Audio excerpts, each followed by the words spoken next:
উফ, ফ্রিজটা এত অপরিষ্কার হয়েছে যে খুব তড়িঘড়ি করে আজকে সকালবেলায় এই ফ্রিজটা নিয়ে বসে পড়লাম। মানে ফ্রেশ হয়ে ঘুম থেকে উঠে ফ্রেশ হয়ে কিন্তু ফ্রিজটা নিয়ে বসে পড়লাম। এটা হচ্ছে ঠাকুর ঘরের ফ্রিজ। তো এটা ভাববেন না যে আমার রেগুলার ইউজের ফ্রিজ, কিন্তু তাও এটা খুব একটা ইউজ করা হয় না, কিন্তু তাও এই ফ্রিজটা দেখুন কীরকম দাগ দাগ হয়ে গেছে, ফলের দাগ হয়ে গেছে। তো নমস্কার, আমি প্রিয়াঙ্কা। কেমন আছেন সবাই? প্রিয়াঙ্কার নতুন একটা ব্লগে আপনাদের সকলকে স্বাগত জানাই। আশা করছি আপনাদের ব্লগটা খুব ভালো লাগবে। ভালো লাগলে ভিডিওটার শুরুতে চ্যানেলটাকে লাইক, কমেন্ট, শেয়ার আর একটা সাবস্ক্রাইব করে রাখার অনুরোধ রইল। আশা করছি আপনারা সবাই খুব খুব ভালো আছেন। আমিও কিন্তু বেশ আছি। আজকে ভাবলাম ভিডিওটা একটু অন্যরকম ইন্ট্রো দিয়ে শুরু করি, তাই আজকে এইভাবে ট্রাই করলাম। জানি না আপনাদের কেমন লাগবে। তো যেমন বলা যে ঘুম থেকে উঠেই আগে ফ্রেশ ট্রেশ হয়ে নিয়ে চলে এসেছিলাম গোপালের বাল্যভোগ দিতে। তখন ফ্রিজ থেকে মিষ্টির কৌটোটা বের করতে গিয়ে খেয়াল করলাম যে ফ্রিজটা বেশ অপরিষ্কার হয়েছে, বেশ আনটাইডি লাগছে। একটা লোকে দেখলে কী বলবে বলুন? জিজ্ঞেস করতে পারেন যে মিষ্টির কৌটা কেন ফ্রিজে রাখি। অ্যাকচুয়ালি এখন বর্ষাকাল, তো দেখবেন চিনি, নুন এগুলো খুব ঘামে। তা ওই চিনির প্রজাতিরই বা চিনির ভাই বোনই বলতে পারেন মিষ্টিকে, সেই জন্য এগুলো খুব ঘামে, তো বাইরে রেখে দিলে। সেই জন্য আমি যেমন চিনি যদি আমার এক্সট্রা আনা থাকে তাহলে সেটাও যেমন আমি আমার রেগুলার ইউজের চিনিটা আর কি ফ্রিজে রেখে দিই, যখন কৌটায় শেষ হয় একটু একটু করে ঢালি, ইউজ করি আবার ঢালি। সেরকমই ঠাকুরের মিষ্টিটাও এরকম ফ্রিজেই স্টোর করে রাখি। তো সেই বের করতে গিয়েই দেখলাম ফ্রিজটা খুব আনটাইডি লাগছে। তো গোপালকে ওইদিকে বাল্য দিয়ে আমি এখানে ঝপাঝপ করে ফ্রিজটা পরিষ্কার করে নিচ্ছি। আর ফ্রিজটা এমনি মোটামুটি ফুল আর একটু ফল, তারপরে ধরুন একটু ঠাকুরকে দেওয়ার জন্য খেজুর, আমসত্ব এইসব জিনিসগুলোই থাকে। আর ফ্রিজের দরজাটার মধ্যে প্রিয়াংশের ঠাকুমা জড়ো করেছেন, এগুলো কিছুটা আছে শ্যামা চাল, কোনো প্যাকেটে আছে কোনো হয়তো কাশী বিশ্বনাথের প্রসাদ, কোনোটায় আছে হয়তো বৃন্দাবনের প্রসাদ, এরকম করে অনেক কিছু জমা করেছেন। তো সেইগুলো আর কি আমি পরে দেখে দেখে সময় করে দেখে দেখে প্যাকেটগুলোকে আর কি গুছাবো। এখন এমনি মুছে আমি এগুলোকে রেখে দিলাম। তো চলুন, ফ্রিজটা পরিষ্কার হয়ে গেছে আর বাইরেটাও একটু মুছে নিলাম। ফ্রিজটা কিন্তু মুছলাম আমি ঠাকুরেরই ব্যবহারযোগ্য একটা লাল শাড়ির কাপড় দিয়ে। এখন ঘড়িতে বাজে 9টা। তো কিচেনে আছি, সেটা বুঝতেই পারছেন। কিছু রান্না হয়ে গেছে, কিছু রান্না মানে ওই 2-1টা হয়েছে। আর এখন স্নানটাও সেরে নিয়েছি, কারণ একটু শ্যাম্পু করার ছিল। এবার শ্যাম্পু করলে যেহেতু আমি পরে স্কুলে যাব, পিছনের ব্যাগ ফ্যাগ একটু ইগনোর করবে, যেহেতু আমি স্কুলে যাব প্রিয়াংশকে নিয়ে, সেই জন্য চুলটা না মানে ঠিক শুট হয় না ওই সময়টা। আর লোকের মাঝে গিয়ে ওই চুলটা খুলে বসে থাকা বড্ড বিরক্তকর লাগে, আবার ভিজা চুলও বেঁধে রাখা যায় না। তো আর রাস্তায় যা পলিউশন, তাতে শ্যাম্পু না করে উপায় নেই। আর ঘড়িতে বাজে এখন দেখাতে পাচ্ছি কি অন্ধকার 9টা বাজে।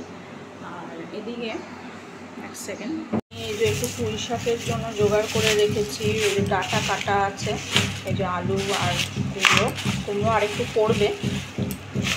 আর এদিকে রয়েছে একটু উচ্ছে কুমড়ো ভাজা কেটে রেখেছি। আর এটা হচ্ছে কচুর লতি, লতিটা আর কি সিদ্ধ বসাবো। ধুয়ে নিয়ে একটু আগে, লতিগুলো বেশ সরু সরু, আর সাবধানে সিদ্ধ করতে হবে, নইলে কিন্তু গলে যাবে। আর ওইদিকে তেলটা আমি করে কিন্তু মানে তেলটা গরম করে আমি কিন্তু তারপরে একটু হতে দিয়েছি, ঠান্ডা হতে দিয়েছি, নইলে না তেলের ছিটাগুলো এই সাইডের দেওয়ালগুলোতে ছিটকে যায়, খুব তেল চিটা হয়ে যায়। সেই জন্য কীরকম নোংরা বেরোচ্ছে।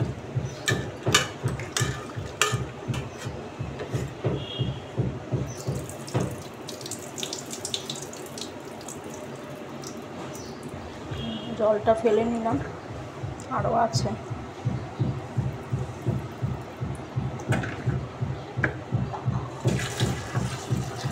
আচ্ছা, আপনারা ভাবতে পারেন যে আমার বেসিনটা এরকম কেন। এটা আমি আগেও একটা ভিডিওতে বলেছি। অ্যাকচুয়ালি এটা প্রথমে কালো পাথরের ছিল, কিন্তু না ওই ফ্যান ট্যান করতে করতে অনেক দিন আগের, এ বাড়ি প্রায় 43-45 বছর বয়স এই বাড়ির। অনেক দিন আগের। তো এই কালো টাইলসটা লাগানো ছিল, ওই ফ্যান ট্যান এইসব হাতে ফ্যান ট্যান ফেলতে ফেলতে টাইলসটা না ফেটে গেছিলো। তো ওই নিচ দিয়ে জল পড়তো, সেই জন্য এটা কি আলাদা পাথর কিনে এনে এটাকে আঠা দিয়ে বসানো হয়েছে। তো এখন খারাপ চলছে না, এটা মাঝে মাঝে পরিষ্কার করতে হয়, আবার একটু কালো ছোপ পড়েছে, ঠিক করতে হবে। যাই হোক, লতিটা বসিয়ে দিই। অনেক দিন বাদে এরকম ভিডিও শ্যুট করছি যে শুধু কাজ করে ভয়েস ওভার দিই, কিন্তু এবার ভাবছি যে না, একটু একটু এরকমও করব, তাহলে অন্তত এডিট করার সময় চাপটা একটু কম থাকে। ওয়েট,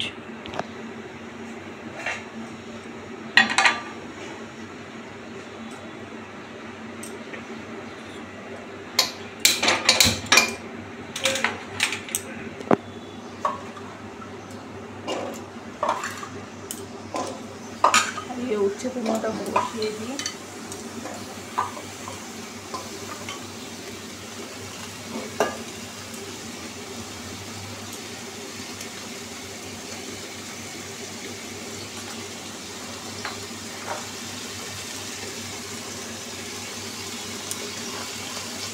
যেহেতু হাতে ক্যামেরা নিয়ে ভিডিও করছি, তাই একটু হয়তো মানে নড়াচড়া হচ্ছে।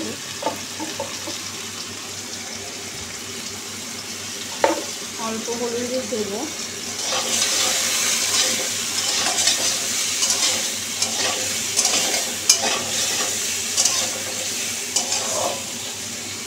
চলো একটু নাড়াচাড়া দিয়ে আমি একটু গ্যাসটা কমিয়ে চাপা দিয়ে বসিয়ে রাখছি। এদিকে প্রিয়াংশ তো উঠে পড়েছে ঘুম থেকে উঠে এই ঘরটা হচ্ছে ওর খেলার ফেভারিট জায়গা, যেহেতু ব্যালকানিটা অ্যাটাচ থাকে, আর এখানে ঘরটাতে প্রচণ্ড আলো বাতাসও ঢোকে, আর ব্যালকানিটায় দাঁড়িয়ে কিন্তু অনেক রাস্তার লোকজনও দেখতে পায়। ঘরটা তোর ঠাকুমার, তো এই ঘরে ঢুকেও কিন্তু বেশ খেলাধুলা করতে ভালোবাসে। আর এদিকে কিছু বাসন রয়েছে, সেগুলো হচ্ছে মাজা হয়ে গেছে, ওই রাধাষ্টমী হলো যে তাই বড়া ঠড়া করা হয়েছিল, সেগুলো এখন একটু গুছিয়ে রেখে দিচ্ছি। আর আরেকটা জিনিস দেখবেন, সেদিন তো 3টে তাল এনেছিল, সব তাল দিয়ে কিন্তু হয়নি, জানেন। একটা তাল মোটামুটি পাকা পাওয়া গেছিলো, আরেকটা কুটে কুটে শ্বাস পাওয়া গেছিলো, আর এই তালটা কিন্তু রেখে দেওয়া হয়েছিল এই প্লাস্টিকের বালতিতে প্লাস্টিক চাপা দিয়ে, যাতে এই প্লাস্টিকের গরম ভাবটাতে, মানে প্লাস্টিকের জিনিসে দেখবেন একটা গরম ভাব থাকে, সেই জন্য আর কি এইভাবে রেখে দেওয়া হয়েছিল, যাতে তালটা পাকে। তো আজকে ঘুম থেকে উঠে দরজা খুলেই কিন্তু তালটার গন্ধ একদম বাড়িতে ম করছিল। তো এই তালটা এবার কিছু করা হবে, বতি করা হবে। তো এরই মধ্যে আমি কিন্তু আমাদের সমস্ত ঠাকুরের, রাধা মাধব গোপাল সবার দর্শন করিয়ে দিলাম। আর এদিকে প্রিয়াংশ ওর মতন একটু খেলছে, মাঝে মাঝে গিয়ে আমি দেখে আসছি কোনো কীর্তি সারছে কিনা। আর এই যে ভয়ঙ্কর কাণ্ডটি ঘটেছে, এটা কিসের যে পরিণতি জানেন, সেটা হচ্ছে বাজার থেকে এসেছে আজকে একটা ভয়ঙ্কর মাছ। সেটা হচ্ছে, সেটার নাম আপনারা মোটামুটি যারা খান তারা গেস করতে পারছেন, সেটা হচ্ছে বোয়াল মাছ। মানে তেলে ছেড়েছি, তেলটা কিন্তু আমি একটু ঠান্ডা করেই দিয়েছি, কিন্তু তাও মাছটা ছেড়ে যখন গ্যাসটা আমি সেম করে জ্বালিয়েছি, তখনই কিন্তু পাট পাট করে ফেটে এই চারিদিকে দেয়ালে মানে তেল ছিটে এসছে। আর আরেকটা জিনিস হচ্ছে, মেঝেতেও তেল ছিটে এসছে। তো সেগুলো সঙ্গে সঙ্গে পরিষ্কার না করে নিলে তো রান্নাঘরটা বিস্তর নোংরা হয়ে যাবে, তাই প্রথমে একটু স্কচ ব্রাইট দিয়ে ঘষে আমি ন্যাতা দিয়ে মুছে নিলাম। এই যে ভয়ঙ্কর মাছের লেদাটা দেখিয়ে দিলাম, আপনারা নিশ্চয়ই বুঝতে পারছেন যে এটা কি ভয়ঙ্কর মাছটা। তো চলুন, এদিকে মাছ ভাজতে দিয়ে চলে এসেছি একটু ছাদে ঘুরতে। কারণ হচ্ছে ছাদে আজকে মানে সকালবেলায় দেখেছিলাম যে বেশ কতগুলো ফুল ফুটেছিল, তো আপনাদের সঙ্গে একটু ভাগ করবো ভাবলাম। এই গাছটি তো আপনারা নতুন দেখছেন, স্নেক প্ল্যান্ট আমি নতুন এনেছি। আর পুঁইশাক গাছটা কিন্তু এখন এরকম সুন্দর একটা রসালো কন্ডিশন হয়েছে। আর এই দেখুন, একটা গোড়া পুঁতেছিলাম, সেটা কিন্তু পাতাও গজিয়েছে। যা দারুণ মজা লাগে না, যে নিজের হাতে কোনো গাছ টাছ লালন পালন করলে সেগুলো যদি ফুল ফল দেয়, এত মজা লাগে, ভালোও লাগে প্রচণ্ড। কিন্তু এই জবা গাছটা নিয়ে জানেন আমার দুঃখের শেষ নেই, কারণ এই জবা গাছটায় সেই যে পোকা হয়েছিল আমি গরমকালে কেটেছিলাম, তারপর থেকে আর ফুলই হলো না এই সিজনে বোধ হয় একটা কি দুটো ফুল হয়েছে। আর ওটা কি কিসের বাক্স বলুন তো, ওটা হচ্ছে ওয়াশিং মেশিনটা একটু নোংরা হয়েছে, তাই ওটাকে পরিষ্কার করবো, সেই জন্য হচ্ছে এই ওয়াশিং পাউডার আগে ইউজ করতাম, এখন এগুলো স্কোয়ার শেপের এনেছি, অনলাইন থেকে আনিয়েছি। সেটা হচ্ছে এক ধরনের ট্যাবলেট, সেগুলো দিয়ে যেরকমভাবে আপনারা ওয়াশ করেন সেরকমই অ্যাজ ইউজুয়াল পদ্ধতিতে ওয়াশ করব। আর এই যে আমার গাছেদের পরিবার তো আপনাদের চেনাশোনাই আছে, তাও আরেকবার ভাবলাম যে না, একটু ঘুরে, আমি যখন ঘুরে ঘুরে দেখছি, চোখের শান্তি নিচ্ছি, আপনাদেরও একটুখানি দর্শন করিয়ে দিই। ও মা, কী সুন্দর দেখুন, একটা সাদা ফুল উঁকি মারছে, যে বলছে আমার কাছে আয়।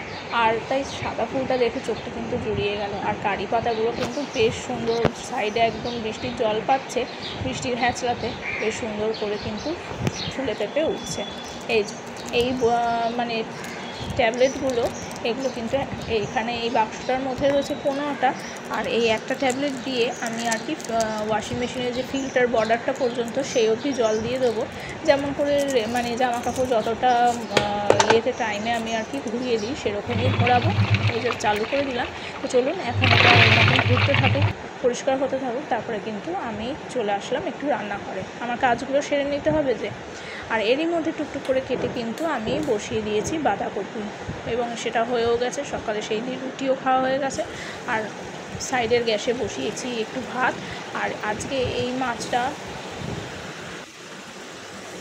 মাছটা করবো হচ্ছে পোনা মাছ। কারণ প্রথমে আমি মানে বোয়াল মাছটা যখন দেখলাম যে বেশ তেল ছেটার মতন, তখন বাবা আমি ভয়ে ভয়ে তুলেই কিন্তু রেখে দিয়েছিলাম যে না, ওটা আর আজকে করবো না। আজকে একটু তাড়াও আছে স্কুলে যাওয়ার, আর রান্নাঘর ওই তেল ছিটে ছিটে নোংরা হলে পরিষ্কার করতে বড্ড সময় লাগবে, আর ওরকমভাবে তো ফেলেও রাখা যায় না। সেই জন্য ওই মাছটা কালকে হবে। কিন্তু আজকে এই মাছটা জানেন তো কী করব, সেটা হচ্ছে 6 পিস মাছ করব। তার মধ্যে 7 পিস মাছ করব। তার মধ্যে 4 পিস করব আমার আর পিয়াংশের জন্য আলাদা, আর ওর বাবা আর ওর ঠাকুমার জন্য আলাদা। কীরকম করবো বলছি। পোনা মাছ দিয়ে অনেক দিন আমার মা করতো, আলু দিয়ে ছোটো ছোটো ডুমো ডুমো করে, মানে কফির মতন করে আলু কেটে আদা জিরে বাটা দিয়ে এক রকমের রসা, যেটা আমার এখনও খুব খুব ভালো লাগে। তাও আমি ভাবলাম যে না, পিয়াঁজ তো এখন বড়ো হচ্ছে, এখন আর ওই শুক্তোর মতন ঝোলও খায় না, তো সেই জন্য ওকে আর কি এরকম করে দিলাম। তা আজকে ভাবলাম যে মানে এই যখন ওর জন্য করছি, তাহলে ওর সঙ্গে আমি নিজের মাছটাও এইভাবে করি। মাছগুলো ভেজে আগেই তুলে নিয়েছি, তারপরে আলুগুলোকে ডুমো ডুমো করে ভেজে নিয়েছি। তবে আমি কিন্তু আলুটা মনে করে ভাপ দিয়ে জল ফেলে নিয়েছি। তারপরে রেগুলার যা মশলা, জিরে বাটা, আদা বাটা, এই ধনের গুঁড়ো, এইসব দিয়ে কিন্তু লঙ্কা বাটা, এসব দিয়ে কিন্তু এই মাছটা সুন্দর করে মাখা মাখা করে করেছি। আর এদিকে একটু লেবু কেটে দিয়েছি, পিঁয়াজ বসে বসে থাক, ততক্ষণ আমি আরেক পদের ওই পোনা মাছটা করে নিই। এখানে 3 পিস, ওর বাবার 2 পিস 2 বেলার, আর ওর ঠাকুমা তো 1 বেলা, মানে দুপুরবেলা ইনভিটেশন আছে, সেই জন্য আর কি ওনার রাত্রের মাছটা এটা করেছি। আলু লম্বা লম্বা করে কেটে কালো জিরে বাটা লঙ্কা বাটা দিয়ে ঝোল। আপনারা হয়তো ঝোলের রঙটা দেখে ভয় পেতে পারেন, অ্যাকচুয়ালি হচ্ছে ওনারা আর কি বেশি মানে মশলা দিয়ে তেল মশলা খেতেই খুব পছন্দ করেন। তো যে যেরকম খেতে পছন্দ করে কী আর বলবো। তো চলুন, রান্নাবান্না তো কমপ্লিট, এখন পিয়াঁশকে খেতে দিয়েছি। আর এই মাল্টি প্ল্যাটারগুলোতে না আমার একটা সুবিধা হয়েছে, বেশি বাটি ঘুটি মাজতে হয় না জানেন। আর যেহেতু প্লেটটাতে বেশ মিকি আঁকা স্টার করা, তো পিয়াঁশ কিন্তু এই প্রেজেন্টেশনে খুব পছন্দ করছে। তাই একটা প্লেটে দিয়েছি ওকে একটু বাঁধাকপি, একটাতে ওই মাছের ঝোল আর শুক্তো। তো চলুন ও খেয়ে নিই। ভিডিওটা ভালো লাগলে অবশ্যই লাইক, কমেন্ট, শেয়ার, সাবস্ক্রাইব করবেন।